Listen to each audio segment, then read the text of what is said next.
Mic तक पहुंच रहे हैं उससे पहले पूछ रहे हैं जिनागमवंती वंश जैन नोएडा से। नमोस्तु आचार्य भगवान। हर जगह बस पैसे वालों का राज है। मंदिर में जाओ तो आगे पैसे वाले, किसी भी साधु के पास चले जाओ तो वहाँ भी सिर्फ पैसे वालों से बात करते हैं, और कुछ भी धर्म अनुष्ठान हो वहाँ बस पैसा। तो क्या गुरुदेव अब धर्म भी पैसे से चलने लगा है? नमोस्तु आचार्य भगवान, मार्गदर्शन कीजिए। मनुष्य का जीवन बिना धन के नहीं चल सकता।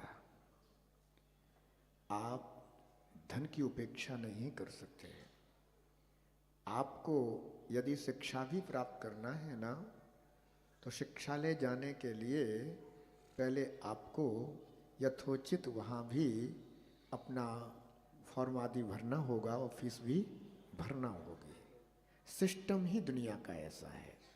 आप धन का उपयोग अपने जीवन के लिए करें और धर्म के क्षेत्र में ये कहें कि वहाँ धन की बात होती है, तो ये आपकी सोच गलत है, विपरीत सोच है। ये आपकी विपरीत सोच इसलिए है क्योंकि आप जिस धन का अपने गृहस्थिक जीवन में, पारिवारिक जीवन में उपयोग कर रहे हैं, उससे सिर्फ कर्म का संचय होता है, कर्म का बंध होता है।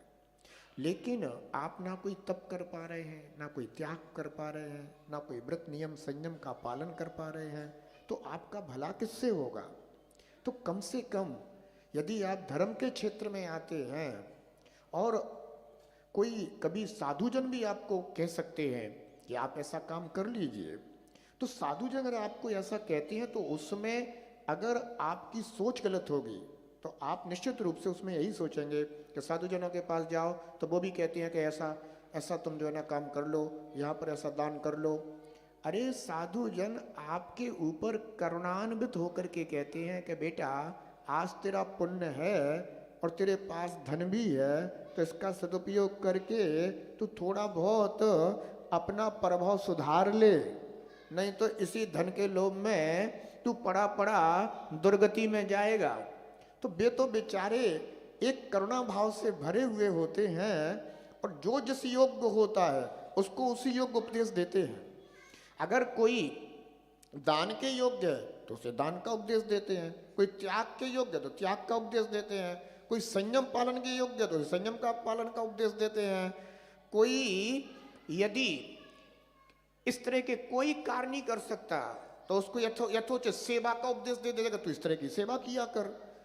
गुरुजन तो करुणा भाव से आपको उपदेश देते हैं, लेकिन आपकी जब सोच गलत होती है ना, तो आप यही सोचते हैं कि वो हमसे धन मांग रहे थे, तो तुमसे बेटा धन कोई भी निर्ग्रंथ साधु अपने उपयोग के लिए तो नहीं मांगता है।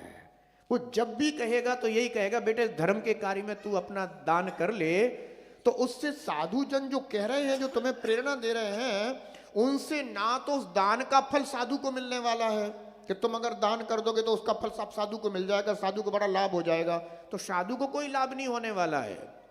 साधु तो सिर्फ आपको धर्मोपदेश देते हैं, वो प्रेरणा देते हैं, और आपका अगर पुण्य होगा वो प्रेरणा ही देंगे, कोई तुम्हारी जेब से छीन भी नहीं लेते हैं, वो केवल प्रेरणा देते हैं कि तुम्हारी जेब से कोई निकाल भी नहीं लेते, कभी निकालो चलो तुम, तो ऐसा भी नहीं करते, सिर्फ प्रेरणा देंगे।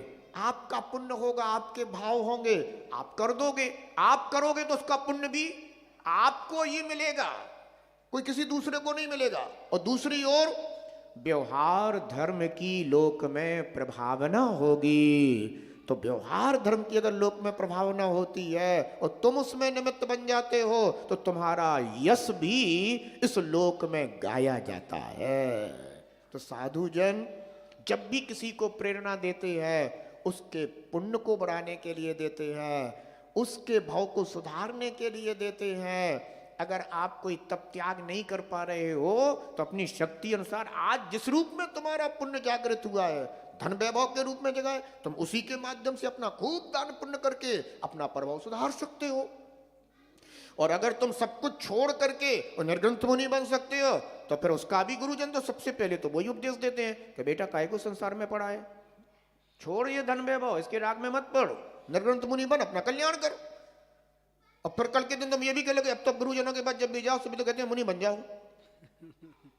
तो भैया ये दुकान ही ऐसी है, यहां तो जो भी आएगा या तो मुनि व्रत धारण कर लो या श्रावक के व्रत धारण कर लो या दान पुण्य कर लो, लेकिन अपना जीवन जरूर संभाल लो, सुधार लो।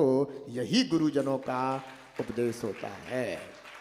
तो आपके लिए अगर आपके पास है तो खूब धर्म अनुष्ठान में धन के माध्यम से भी, यानी धन का दान करके, धन से तो कभी किसी का कोई उद्धार नहीं होता।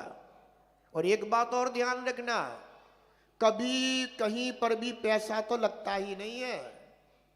जो अगर कोई सोचता है ना कि मैंने वहां इतना पैसा लगाया, वहां इतना पैसा, तो कोई शेयर बाजार थोड़ी ना चल रहा है। बेटा पैसा तो कभी किसी का लगता ही नहीं है, धन तो किसी धर्म के अनुष्ठान में लगता ही नहीं है। जब भी लगता है पुण्य लगता है।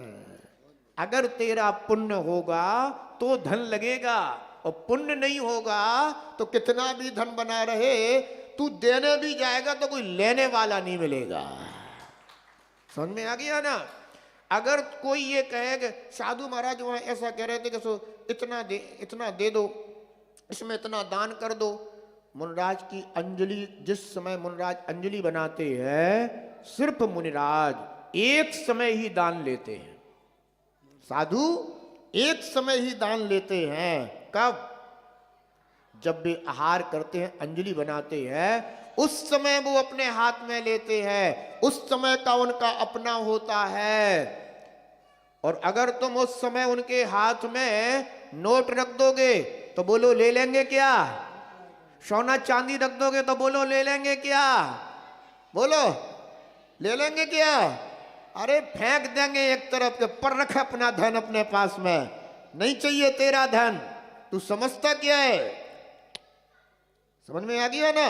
तो इसका तात्पर्य है कि साधु जन केवल तुम्हारे भाव को सुधारने के लिए दान पुण्य की प्रेरणा मात्र देते हैं, सिर पर लेते हैं तो आहार दान लेते हैं, इसके अलावा कुछ नहीं लेते हैं। तो अपना चिंतन ठीक करना चाहिए, अपने चिंतन को सुधारना चाहिए। और केवल धन से ही धर्म नहीं होता। अगर धन से धर्म होता तो हम भी मुनिराज अपने आचार्य श्री को कुछ दे करके मुनिराज बन जाते।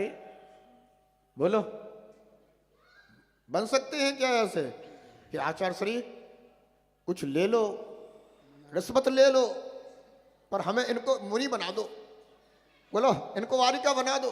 बोलो बन जाएंगे रिश्वत दे करके? क्या यहाँ रिश्वत दे करके नहीं बनते, यहाँ धन दे करके नहीं बनते, यहाँ तो धन का त्याग करने पर ही यह मुनि मुद्रा धारण की जाती है। तो अच्छा यही है, अगर आपको धन के प्रति विकल्प है तो मैं आपसे कहता हूं, आप किसी भी अनुष्ठान में धन मत दीजिए, अपना धन अपनी तिजोरी में रखिए और आ जाइए हमारे पास।